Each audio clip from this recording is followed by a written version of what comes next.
అందరికి నమస్తే. మల్లీశ్వర్ వచ్చేసింది ధూమ్ ధామ్ ముచ్చట్లు తీసుకొని. చలో పాండ్రిగా ముచ్చట్లు షురు చేసుకుందాం. సిట్రాన్ సమర్పించు ధూమ్ ధామ్ ముచ్చట్లు షురు. బాబు బాబు బాబు బాబు ప్లీజ్ ప్లీజ్ ప్లీజ్ ప్లీజ్ నువ్వు అట్లా చెయ్యకు. మా తండ్రసుంటోనివి కాదు, మా అన్నవు కాదు, మాకు నడిపితమ్మునివి కాదు. ప్లీజ్ ప్లీజ్ ప్లీజ్ ఈ ఒక్కసారి నా మాట ఇను.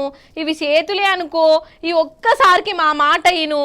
నీకేం తక్కువ చెప్పు. ఎవరి కోసమో నువ్వెందుకు అలుగుతావు? నిన్ను ఎవ్వరు నారాజు చేయరు. ప్లీజ్ కదా, నువ్వు ఎటు పోకు, ఈయన్నే ఉండు, కొన్ని వద్దులు కళ్ళు మూసుకో.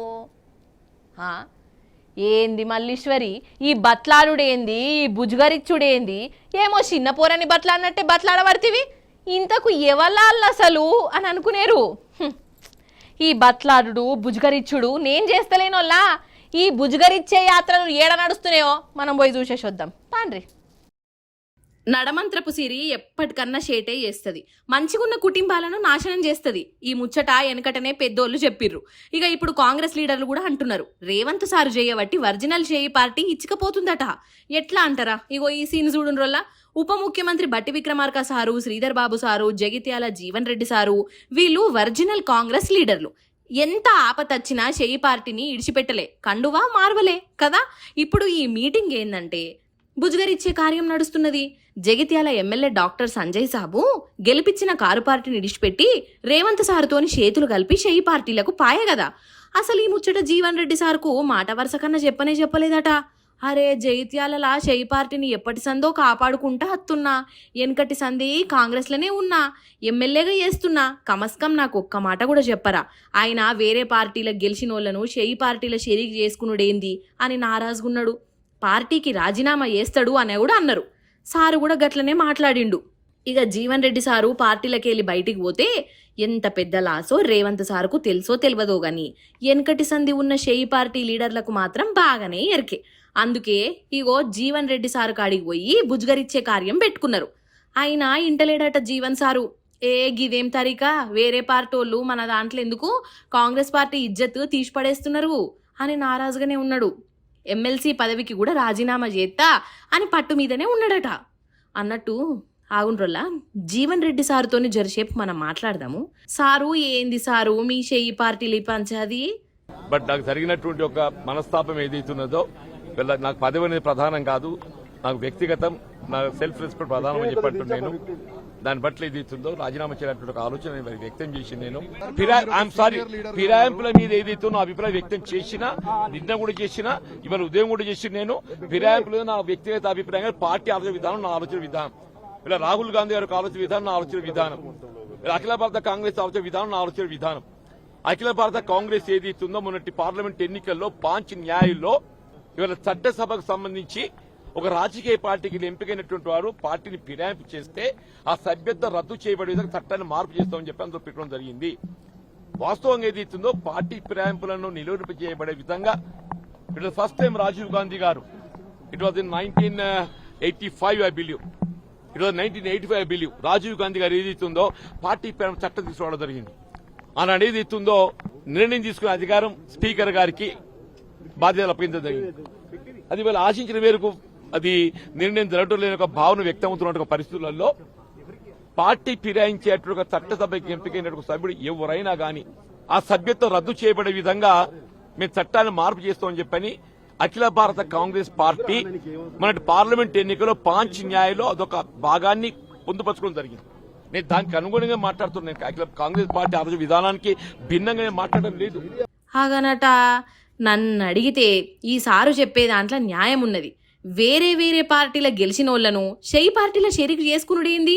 అట్లా పార్టీలు మార్చేటోళ్ల ఎమ్మెల్యే పదవే ఊడగొట్టాలే అని డిమాండ్ చేస్తున్నాడు. మొత్తానికి ఈ సంజయ్ సారు చేయబట్టి ఇప్పుడు షెయి పార్టీల చిచ్చు నడుస్తాంది.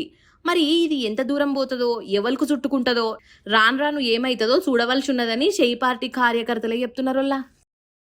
పానాలంటే ఎవరికైనా సరే తీపే, ఎవరి పానం వాళ్లకు గొప్ప, అంతే కదా.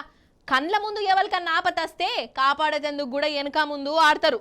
అమ్మో మళ్ళీ నాకేమన్నా అయితే ఎట్లా, వాళ్ళ కోసం నేనెందుకు పానం అడ్డం పెట్టాలి, నా కుటుంబం ఏం కావాలి, ఇగో గిట్లని ఆలోచన చేస్తారు. కానీ అందరు అట్లా ఉండరోల్లా. కొందరు ఒరిజినల్ హీరోలు కూడా ఉంటారు.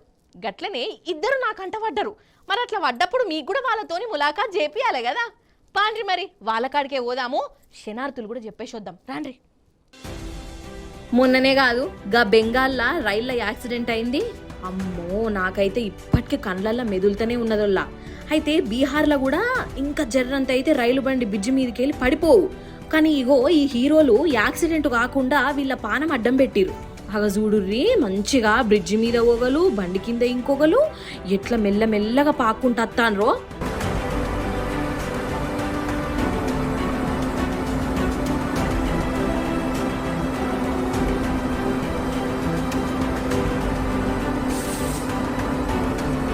అసలు ఏమైందంటే బీహార్ సమస్తీపూర్ ఊరికాడ రైల్వే వంతెన ఉన్నది. ఇక ఆ వంతెన మీదకి వెళ్ళిపోతున్న బండి సడన్ గా ఆగిపోయింది.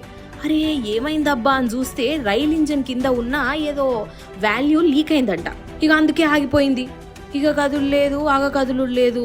ఎక్కువసేపు బ్రిడ్జ్ మీద బండి ఇట్లనే ఉంటే పెద్ద ప్రమాదమే అవుతుందట. ఇక బండ్లనేమో ప్యాసింజర్లు ఉన్నారు, వాళ్ళు దిగుదామంటే వంతెన ఎటూ దిగ రాకుండా ఉన్నది. అప్పుడే ఈ రైల్ డ్రైవర్లు మెల్లగా మెల్లగా మెల్లగా బండి దిగి వంతెనను పట్టుకున్నారు. ఈడ చూడుండ్రి ఒకలేమో వంతెనను పట్టుకొని మెల్లమెల్లగా ఇంజన్ కాడికి పోతున్నారు. ఇక ఇంకొకలేమో బండి కిందికి వెళ్ళి కంకర రాళ్ళ మీదకి వెళ్ళి పాక్కుంటా పోతున్నారు.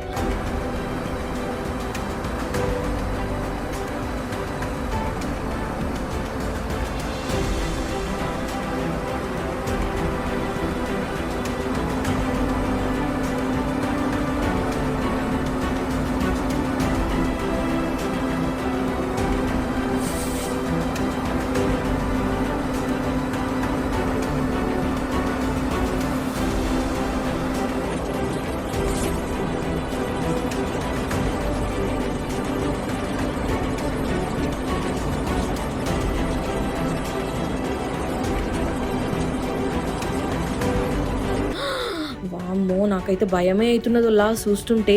కొంచెం ఇటు అటు అయ్యనా అంటే ఇక అంతే సంగతులు కదా. అయినా గాని వీళ్ళు సాహసం చేసిండ్రోల్లా. ఖరాబ్ అయిన వాల్వ్ నట్లను వాచర్లను రిపేర్ చేసిర్రు. బండి అప్పుడు షాలైంది. ఇక ఆడికి వెళ్ళి కదిలింది.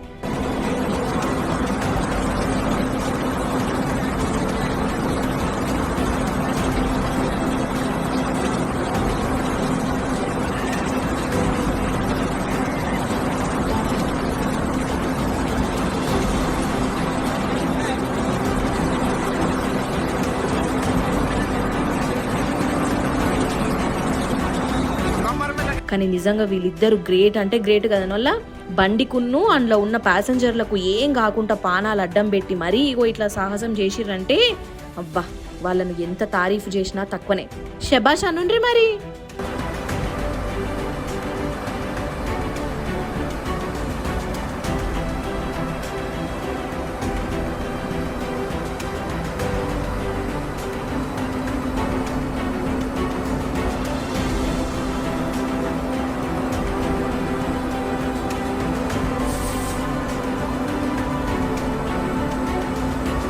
రండి బాబు రండి, ఆలోచించిన ఆశాభంగం. ఇచ్చట పైసల నోట్లను డబుల్ చేయబడును. ఒక్క నోటు నీళ్ళలో ముంచితే 2 నోట్లు బయటికి వెళ్తాయి. 10 నోట్లు ముంచితే 20 నోట్లు వెళ్తాయి. 1,00,000 రూపాయలు ఇస్తే 1 నిమిషంలా 2 లక్షలు అవుతాయి. మాయా లేదు మంత్రం లేదు, అబ్రకదబ్రా అసలే లేదు. నోట్లు నా చేతిలో పెట్టుర్రి, కళ్ళు మూసి కళ్ళు తెరిచే అంతల్నే డబుల్ త్రిబుల్ చేసుకోర్రి. ఏందోల్లా నోట్లు డబుల్ అవుడేంది అని అంటారా? అయితే ఒక ఊర్లనొల్ల పైసల నోట్లను నీళ్ళల్లో ముంచి డబుల్ చేస్తున్నాడటనొల్ల ఒక మహానుభావుడు. మరి మనం కూడా డబుల్ చేసుకొని వద్దాం పాండ్రి. అరే నవ్వుతున్నారేందోల్లా, నవ్వకుర్రి. Serious serious matter.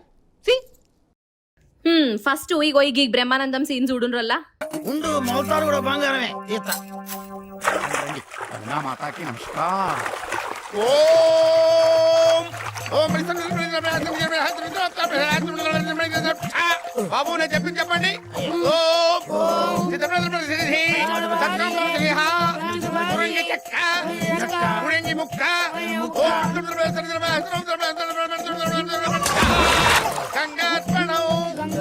చూసిరు కదా సినిమాలో చెప్పే అదంతా మోసమని. అందరు చూసే నవ్వుకోనే. కానీ అన్ని తెలిసి కూడా నవ్వుల పాలైన రోల్లా సేమ్ టు సేమ్ ఇసోంటి సీనే నల్గొండలో అయింది. కాకపోతే ఆడ బంగారం అయితే ఈడ పైసల నోట్లు. నల్గొండ పక్క పొంటే చందనపల్లి ఊరున్నదొల్లా ఆడ ఆర్ఎంపీ డాక్టరు రామాషారు ఉన్నాడు. పేరుకు ఆర్ఎంపీ గాని అమాయకుని లెక్కనే కొడుతుంది. అయితే ముగ్గురు దివానాగాళ్ళు ఈ డాక్టర్ సాబు కాడికొచ్చి మా కాడ కెమికల్ నీళ్లున్నాయి, ఆ నీళ్లలో ఒరిజినల్ నోట్లను ముంచి బయటికి తీస్తే 1కి 2 నోట్లు అత్తాయి అని నమ్మిచ్చిరట. ఇక ఇట్లా చెప్తుంటే మనకే నమ్మబుద్ధి అయితే లేదు కదా. కానీ ఆర్ఎంపీ రామాచారి నమ్మిండు. ఇక ఇంకేంది, ఒక్క రోజుల్నే ఇంట్లో ఉన్న పైసలను డబుల్ ట్రిబుల్ చేసుకోవచ్చు అని అనుకున్నాడు. దాచిపెట్టుకున్న 33 లక్షల రూపాయలను ఆ దేడ్దిమగ్గాళ్ళ చేతిలో పెట్టిండోళ్ళ కెమికల్ ఊసి డబుల్ చేయమని. ఇక వాళ్ళేమో ఆర్ఎంపీ ముంగట్నే ఆ కెమికల్లా ముంచినట్టు చేసి నాటకం ఆడిర్రు. ఇక బయటికి తీసేటప్పుడు తెల్ల కాగితాల కట్టలకు ముంగటో 2 వెనుకో 2 ఒరిజినల్ నోట్లు పెట్టించి ఆయన చేతిలో పెట్టిర్రు. ఇక ఈ నోట్లు ఎండినాక లెక్కబెట్టు అని అనుకుంటా ఆడికెళ్ళి గాయబైపోయారు. జరసేపటికి నోట్లను తీస్తే ఏమున్నది, అన్ని తెల్ల కాగితాలు. ఇక కడమ సినిమా మీకు సపరేట్గా చెప్పవలసిన పని లేదు. లాస్ట్కు పోలీసోళ్ళు ఆ దొంగలను దొరకబట్టిరు కూడా. అగో ఈ తెల్ల కాగితాలనే కట్టగట్టి ఒరిజినల్ నోట్లు అని నమ్మిచ్చిర్రట. అతను ఒక ఆర్ఎంపీగా పనిచేస్తున్నాడు. ఇతను 4 years బ్యాక్ ఇల్లు కట్టుకుంటున్నప్పుడు ఒక బీహార్ నుంచి మేస్త్రి వాళ్ళు వస్తే వాళ్ళు పరిచయం అవుతుంది. మీరు నాకు ₹1 ఇస్తే నేను దాన్ని మంత్రాల ద్వారా లిక్విడ్ ద్వారా ₹2 చేస్తా అని చెప్పేసి ఇతను నమ్మిస్తారు. అయితే ఏం చేస్తారు, స్టార్టింగ్లో ఒక 6,500 అతనికి ఇస్తే ఆయన మళ్ళీ 13,000 ఇస్తారు.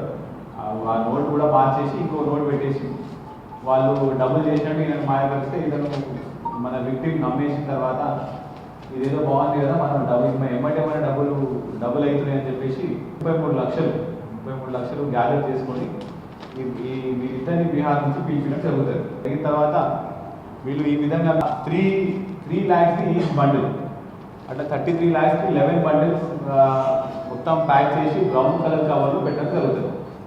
అదేవిధంగా సేమ్ మళ్ళీ 5 వైట్ పేపర్స్ బండిల్ కూడా మళ్ళీ ఒక 11 బండిల్స్ పెడతారు. వాళ్ళు ఏమంటారంటే ఇప్పుడు ఈ బండిల్స్ మీద మీరు మంత్రం వేస్తే ఈ పక్కన ఉన్న 11 బండిల్స్ వైట్ పేపర్ కాస్త కూడా ఒరిజినల్ 500 రూపీ నోట్ కింద మారిపోతుందని చెప్తారు. కరెక్ట్గా అతను పేషెంట్ వచ్చిన టైంకి బయటికి వెళ్ళగానే ఆ ఒరిజినల్ నోట్స్ తీసుకుని వీళ్ళ బ్యాగ్లో ఉన్న పాత నోట్స్ రీప్లేస్ చేసేస్తారు. కాదోల్లా ఇప్పుడు ఏమన్నా అంటే కోపం గాని నీళ్ళల్లో నానబెడితే పైసలు డబుల్ అవుతాయోల్లా. ఒక్క నోటు తయారు కావాలంటే ఎంత కష్టం ఉంటుంది, ఎంత ప్లానింగ్ ఉంటుంది, ఎన్ని మిషన్లు ఉంటాయి, ఎంత సీక్రెట్ ఉంటుంది. గిట్లా బకెట్లు వేయగానే డబుల్ అవుతాయి అంటే దునియాల ప్రతి ఒక్కళ్ళు కోటీశ్వరులే అయితరాయే. అంతెందుకు, అగర్సే నిజంగానే పైసలను డబుల్ ట్రిపుల్ చేసే తెలివే ఉంటే వాళ్ళెందుకు ఈయన కాడికత్తారు? వాళ్ళే తయారు చేసుకొని వాళ్ళే కోటీశ్వరులు అవుతారు కదా. ఈయన కాడికి ఎందుకు రావాలి? గింత చిన్న లాజిక్ ఎట్లా మిస్ అయ్యిండు కావచ్చోళ్ళ గా ఆర్ఎంపీ డాక్టరు. అందుకే ఉత్తగానే అన్నారా అనోళ్ళ పెద్దోళ్ళు, దురాశ దుఃఖానికి షేటు అని. ఇప్పుడు మన కాడికి ఏటీఎం దొంగలు వచ్చిర్రు. ఏటీఎం దొంగలు ఈ నడమ అసలే కనబడతలేరు కదా నోళ్ళ. వాళ్ళు కూడా ఫీల్ అయినట్టున్నది. మన గురించి ఎవరు పట్టించుకుంటలేరు, ఎవరు ఏం చెప్తలేరు, ఎవరు చూయిస్తలేరు అని అనుకుంటున్నారేమో. అందుకే చాలా వెరైటీగా ఏటీఎం మిషన్ను ఎత్తుకపోయే ఈవురం పెట్టుకున్నారు. ఏం చేసిండ్రో చూడుర్రి మీరు. ఓరి మీ దుంపలు దెగ ఎడదొరకారా మీరు ఎన్నో తీర్ల ఏటీఎం దొంగతనాలు చూసిరు కదా, చాలా మట్టుకు ఫెయిల్ అయినాయి. ఇక అట్లా ఫెయిల్ అవుతున్నాయి అని అనుకుంటున్నారో ఏం పాడో. ఇగో ఈ దొంగలు చూడున్రోల్లా ఎంత పెద్ద పని కట్టుకున్నారో.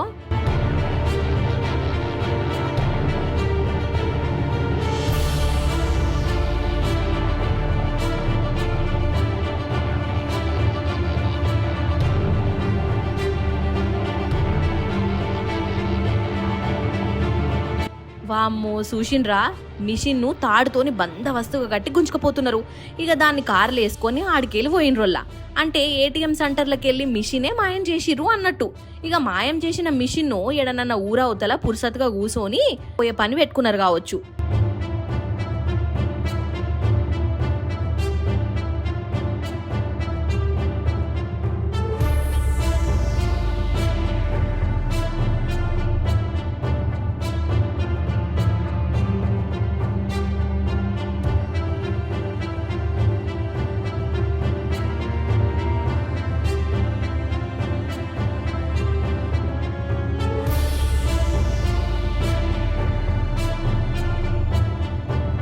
చూసిండ్రా అనోల్లా, ఏమో అనుకుంటాం గాని దొంగలు కూడా ఎంత పెద్ద సాహసాలు చేస్తాన్రో కాదోల్లా. నిద్ర ఖరాబు చేసుకొని మరీ గింత పెద్ద రిస్క్ తీసుకొని గిట్లా లఫూట్ పని చేసే బదులు ఎడనన్నా పని చేసుకోవచ్చు కదా నోల్లా. అట్లా అద్దు కావచ్చు వాళ్ళకు.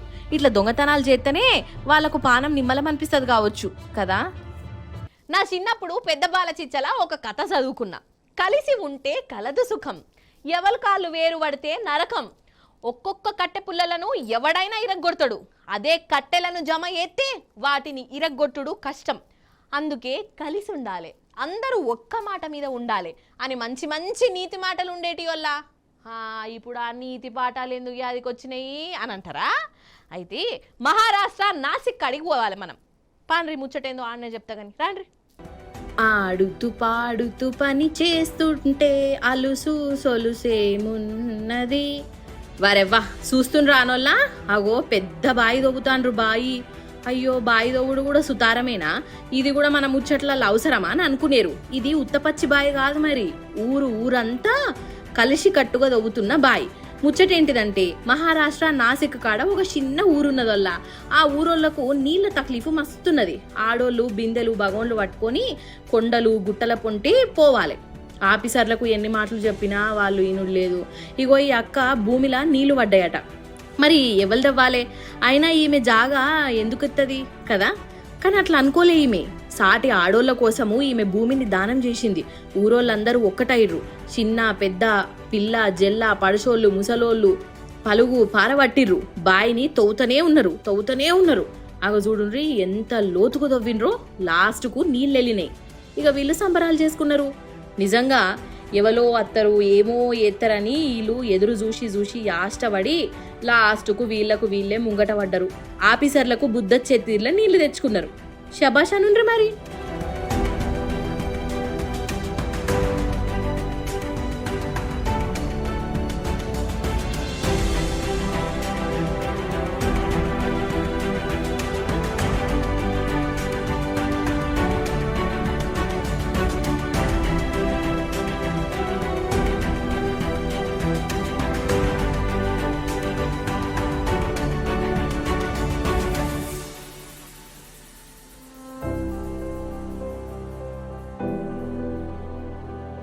సిట్రాన్ సమర్పించు ధూమ్ ధామ్ ముచ్చట్లు. ఇవన్నట్టు అయ్యాలటి ముచ్చట్లు మళ్ళీ రేపు వస్తుంది కదా మీ మల్లీశ్వరి. అప్పుడు వచ్చేటప్పుడు ఇంకిన్ని ముచ్చట్లతో కలుస్తుంది. అప్పటిదాకా మీరైతే చూస్తూనే ఉండి టీ న్యూస్. నేను ఉంటా మరి. నమస్తే.